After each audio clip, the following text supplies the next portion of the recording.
చూస్తున్నాం. బీఆర్ఎస్ కరీంనగర్ లోక్సభ అభ్యర్థి వినోద్ కుమార్ అడ్డంగా బుక్కయ్యారు.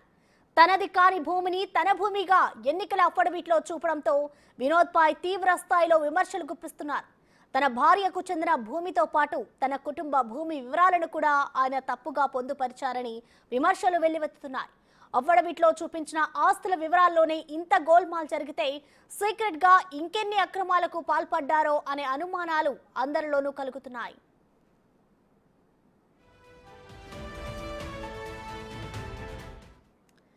వినోద్ కుమార్ సొంతూరైన వరంగల్ జిల్లా పర్వతగిరి మండలం ఏనుగల్లులో తన ఉమ్మడి కుటుంబ ఆస్తిగా సర్వే నెంబర్ 174-175లో 11.06 ఎకరాల డ్రై ల్యాండ్, 414 ఎకరాల వెట్ ల్యాండ్ ఉన్నట్లు వెల్లడించారు.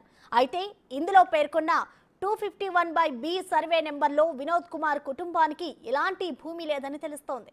ఆ నెంబర్పై అదే గ్రామానికి చెందిన అప్పని పెద్ద సాంపయ్యకు 14 గుంటల భూమి ఉన్నట్లు ధరణి రికార్డులు వెల్లడిస్తున్నాయి. దాంతో ఈ విషయం చర్చనీయాంశంగా మారింది.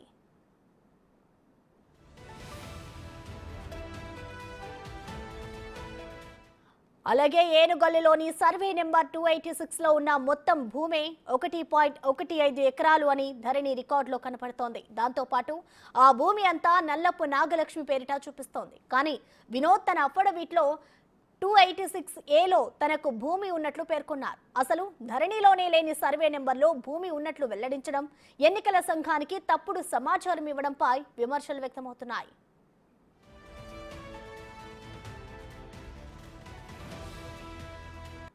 వినోద్ తండ్రి మురళీధర్రావు పేరిట ఏనుగల్లులో 45.16 ఎకరాల భూమి ఉంది. ఇందులో 1.10 ఎకరాల అసైన్డ్ భూమి కూడా ఆయన పేరిట నమోదు కావడంపై అనుమానాలు వ్యక్తమవుతున్నాయి. ఏనుగల్లులో 175/4 సర్వే నెంబర్లో మురళీధర్రావు పేరిట చూపుతున్న అసైన్డ్ భూమి 25 గుంటలు. 175A 4/1 సర్వే నెంబర్లో మరో 25 గుంటలు కలిపి మొత్తం 1.10 ఎకరాల అసైన్డ్ భూమి మురళీధర్రావు పేరిట చూపిస్తోంది. భూస్వామ్య కుటుంబానికి చెందిన ఆయనకు ల్యాండ్ ఎలా అసైన్ చేశారో అంతుపట్టిని ప్రశ్నగా మారింది. అంతేకాకుండా ధరణిలో ఈ భూమిని నిషేధిత జాబితాలో చూపడం కూడా హాట్ టాపిక్ అవుతోంది.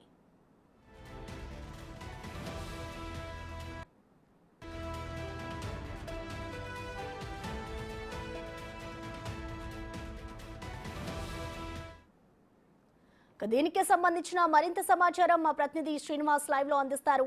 శ్రీనివాస్, చెప్పండి, ఒక లోక్సభ అభ్యర్థిగా ఉండి తన భూమిని కాకుండా వేరే వాళ్ళ భూమిని తన పేరు మీద అఫిడవిట్ లో ఎలా పేర్కొన్నారో, అసలు దీనికి సంబంధించి అసలు భూమికి సంబంధించిన వాళ్ళు ఏమైనా స్పందించారా శ్రీనివాస్? ప్రసన్న, కరీంనగర్ టీఆర్ఎస్ అభ్యర్థిగా పోటీ చేస్తున్నటువంటి వినోద్ కుమారు ఆ ఎన్నికల కమిషన్కు తనకు ఎంపీగా పోటీ చేసేటువంటి సమయం లోపల ఎన్నికల కమిషన్కు తన ఆస్తుల వివరాలు సమర్పిస్తూ ఉంటారు. ఎన్నికల అఫిడవిట్ లోపల తనతో పాటుగా తన కుటుంబ సభ్యుల యొక్క ఆస్తులు సమర్పించిన దాని లోపల ఎన్నికల సంఘాన్ని తప్పుదోవ పట్టించారనేటువంటి విమర్శలు అయితే వస్తున్నటువంటి పరిస్థితి కనబడుతుంది. అయితే అఫిడవిట్ లోపల నమోదైనటువంటి ఆస్తుల వివరాల లోపల ఇటు బీఆర్ఎస్ అభ్యర్థి వినోద్ కుమార్ ఆస్తుల వివరాలు, తర్వాత అతని భార్య ఏదైతే డాక్టర్ మాధవిలత ఉంటుందో ఆ మాధవిలతకు సంబంధించినటువంటి ఆస్తుల వివరాలు, తర్వాత వినోద్ కుమార్ యొక్క తండ్రి గారి ఆస్తుల వివరాలు, మూడు ఇటు లోపల కూడా ఇటు తప్పుడు నమోదు అఫిడవిట్ లోపల నమోదు చేసి ఇటు ఎన్నికల సంఘానికి సమర్పించినటువంటి అఫిడవిట్ లోపల తప్పుడు ఇటు ఆధారాలతో సహా చూపెట్టినట్టుగా అయితే తెలుస్తున్నది. అయితే దీనికి సంబంధించి ధరణి లోపల చూసినట్లయితే అవి వేరే వారి పేరు మీద ఇటు ఆస్తులు ఉన్నట్టుగా అయితే మనకు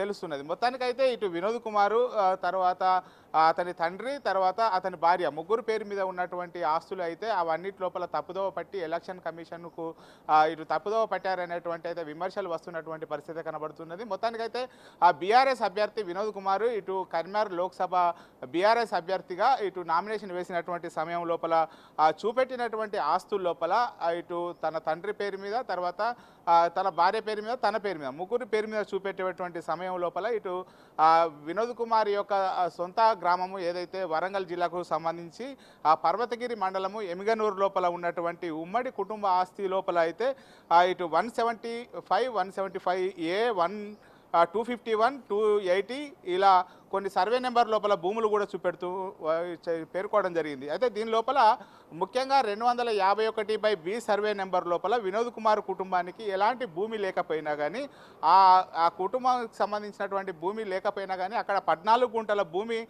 ధరణి రికార్డు లోపల ఉన్నట్టుగా అయితే వెల్లడించడం జరిగింది. అయితే ఎమిగనూరు గ్రామం లోపల ఈ 14 గుంటల భూమి వాస్తవానికి అదే గ్రామం లోపల ఉన్నటువంటి నల్లపు నాగలక్ష్మి పేరు నమోదైనట్టుగా తెలుస్తున్నది. అయితే నల్లపు నాగలక్ష్మి యొక్క భూమి 14 గుంటలు ఏదైతే ఉందో ఆ 14 గుంటలు తన భూమిగా అని చెప్పి ఇటు ధరణి రికార్డుల లోపల లేకున్నా కానీ తన రికార్డులను ఇటు ఎలక్షన్ కమిషన్ తప్పుదో పట్టించి ఆ 14 గుంటల భూమిని తన భూమిగా అయితే ఎన్నికల అఫిడవిట్ లోపల సమర్పించడం కూడా జరిగింది. అదేవిధంగా ఆ వినోద్ కుమార్ తండ్రి ఆ పేరు మీద మొత్తం 1 ఎకరం 10 గుంటల భూమిని ఇక్కడ చూపెట్టడం కూడా జరిగింది.